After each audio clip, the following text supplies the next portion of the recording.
¿Qué representa esta nueva etapa absolutamente prenunciada que hemos comenzado?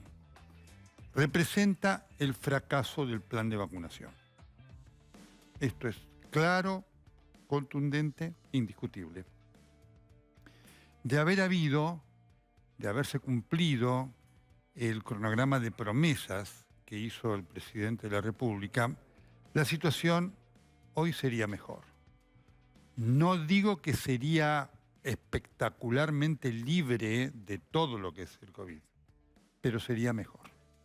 Si hoy en la Argentina hubiera 20 o 25 millones de personas vacunadas, aun cuando fuere con la primera dosis, digamos, hoy la situación sería mejor para enfrentar la exigencia de esta segunda ola que el gobierno no previó, claramente.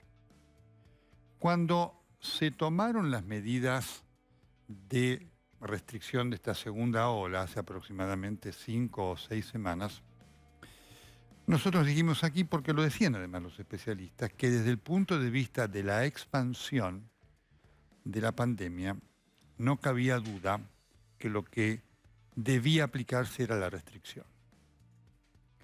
Ocurre que la restricción es muy costosa en relación no solamente a lo que significa económicamente, sino de lo que representa para la vida, las vidas de las personas.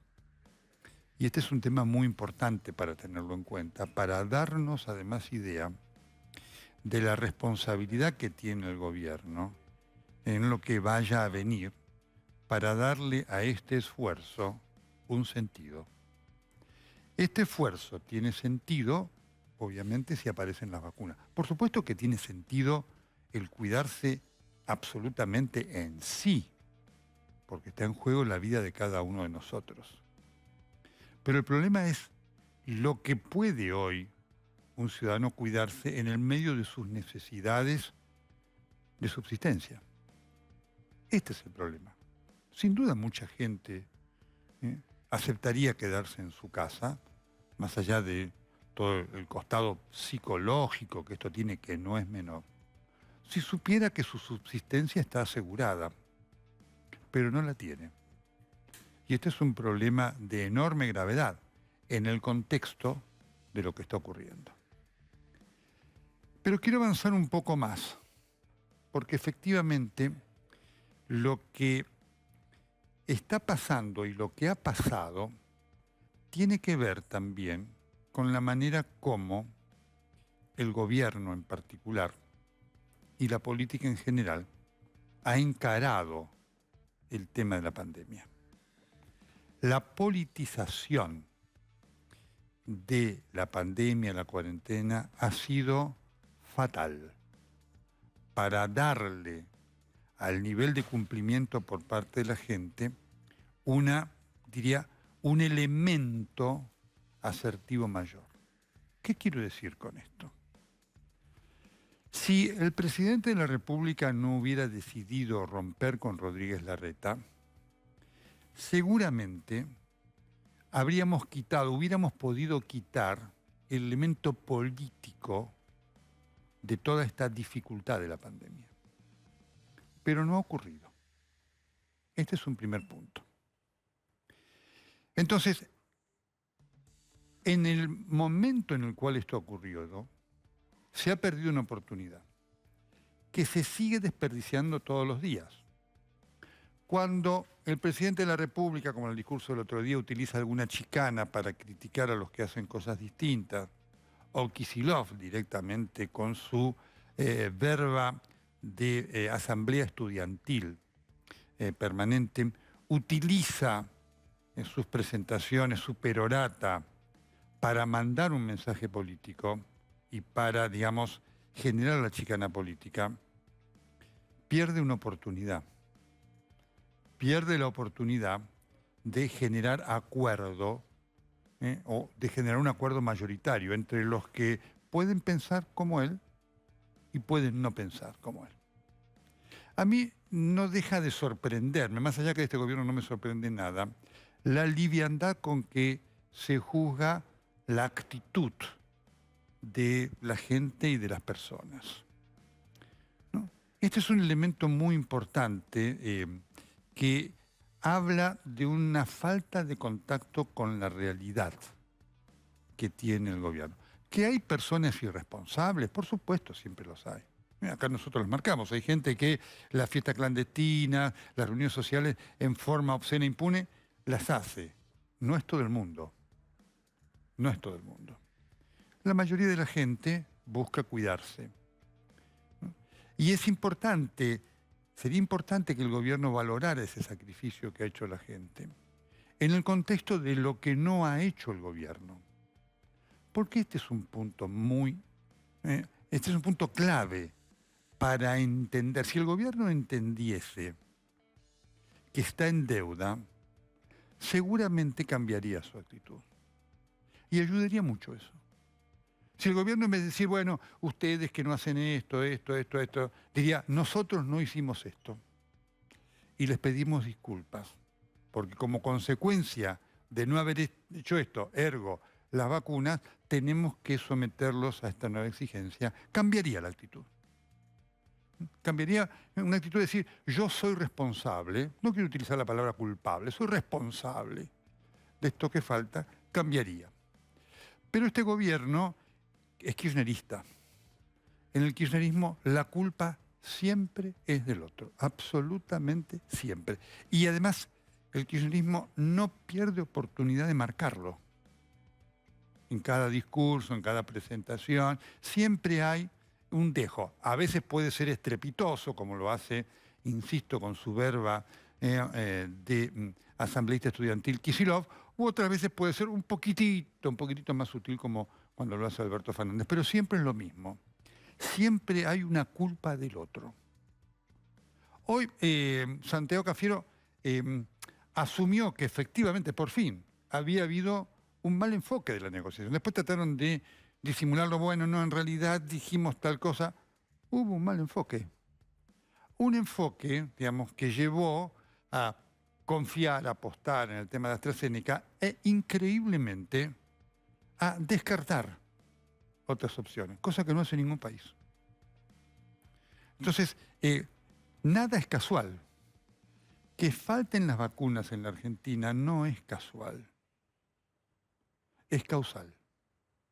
Porque además cuando uno va a buscar la información, la demora de AstraZeneca ya se conocía cuando hubo un problema técnico en la realización de la investigación. Rusia también fue sincera cuando habló con la Argentina y dijo, no tenemos la cantidad de vacunas, vamos a darle todas las que podamos, pero no tenemos todas las que ustedes necesitan. Eso lo quiero marcar porque eso torna inexplicable lo que pasó con Pfizer en cuanto a dejar de lado una cantidad de vacunas muy importantes que podía haber. Y siempre lo cuento, significó perder la oportunidad de hablar con Moderna. Eduardo Requien había hecho una gestión muy importante para acercar al gobierno a Moderna, cosa que hubiera significado, representado 1 millón o 2 millones de vacunas. Pero nada de eso ocurrió. Esto el gobierno no lo menciona. Y por supuesto que no es casual, es causal. Si el gobierno lo asumiera, generaría cuanto menos credibilidad. Decir, miren, nos equivocamos, apostamos a esto. Después deberían decirnos por qué apostaron a tal o cual cosa, digamos, algunas se conocen, y o por qué descartaron tal o cual otra. Pero esto no ocurre. Ahora, quiero marcar lo siguiente también, porque esto forma parte de la realidad política a futuro. En el medio de la pandemia pasan cosas políticas todos los días. Ya sabemos que en el gobierno Guzmán es mala palabra, ¿no? Y veremos cuánto dura Guzmán, porque la gestión del gobierno es un desastre, ¿no es cierto? Ya sabemos que el gobierno va buscando ver cómo se lo saca de encima en algún momento a Martín Guzmán. Esto se lo quiero marcar. El segundo punto es que ya sabemos cómo el gobierno sigue avanzando en la obtención de la suma del poder público. Esta semana, un paso absolutamente inadvertido para la gente, porque además es un chino explicarlo, que sea entendible para todos, hubo en la Cámara, en la comisión de la Cámara de Diputados, la aprobación del proyecto para la reforma del Ministerio Público, es decir, la designación del procurador. Cristina quiere, Alberto Fernández también, antes había dicho que no, pero Cristina quiere tener no solamente un procurador que le responda, sino quiere asegurarse que el procurador le responda por siempre, por los años por venir. Esto forma parte del proyecto de la suma del poder público que busca el kirchnerismo. ¿Sí? Claramente. Entonces, digo, mientras pasan estas cosas con la pandemia, que está en el centro de nuestra atención y de nuestra preocupación, políticamente el kirchnerismo sigue trabajando en la construcción de su permanencia en el poder con la concepción de apropiación del Estado, que busca tener alineados al Congreso con el Poder Ejecutivo y a la justicia con el Poder Ejecutivo. Para esto, junto con estos proyectos que va llevando el gobierno, hay un objetivo muy importante, porque el gobierno, a pesar de este avance, se encuentra con algunas dificultades. Por ejemplo, el tema del proyecto de ley del Ministerio Público de Reforma tiene como problema que en la Cámara de Diputados el gobierno no tiene los números. Probablemente no salga esta vez. Pero las cosas pueden cambiar si el gobierno gana las elecciones de noviembre próximo.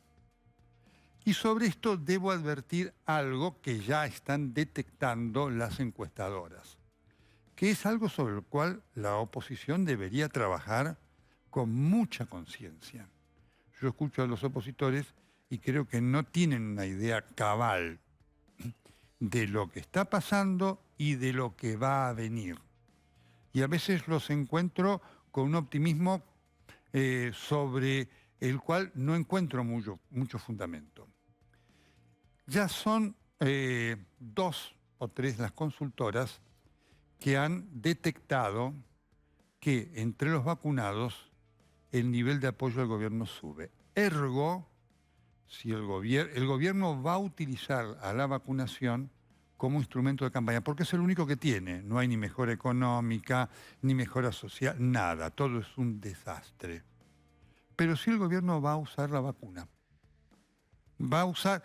me dicen haberla escuchado a autoridades de la provincia de Buenos Aires, me dicen haberla escuchado hasta la vicegobernadora en algún pasaje por el interior, acercándose a los centros de vacunación y diciendo... el gobernador te vacuna, te cuida, o el presidente te vacuna y te cuida. Este es un tema de mucho peso, que va a tener incidencia en la votación, que el gobierno va a usar, el gobierno va a decir, yo te vacuno. La vacunación es algo que no depende, viene con los fondos públicos, ¿no es cierto? Pero el gobierno va a usar eso. Atenti con esto. Insisto, la oposición creo que no tiene una dimensión de lo que esto significa, porque este va a ser el instrumento electoral de un gobierno que busca en noviembre dar un paso gigante en pos no solo de la permanencia en el poder, sino de la obtención de la suma del poder público, que representa en definitiva el ideal chavista de Venezuela, que en tanta admiración genera en muchos dirigentes del kirchnerismo.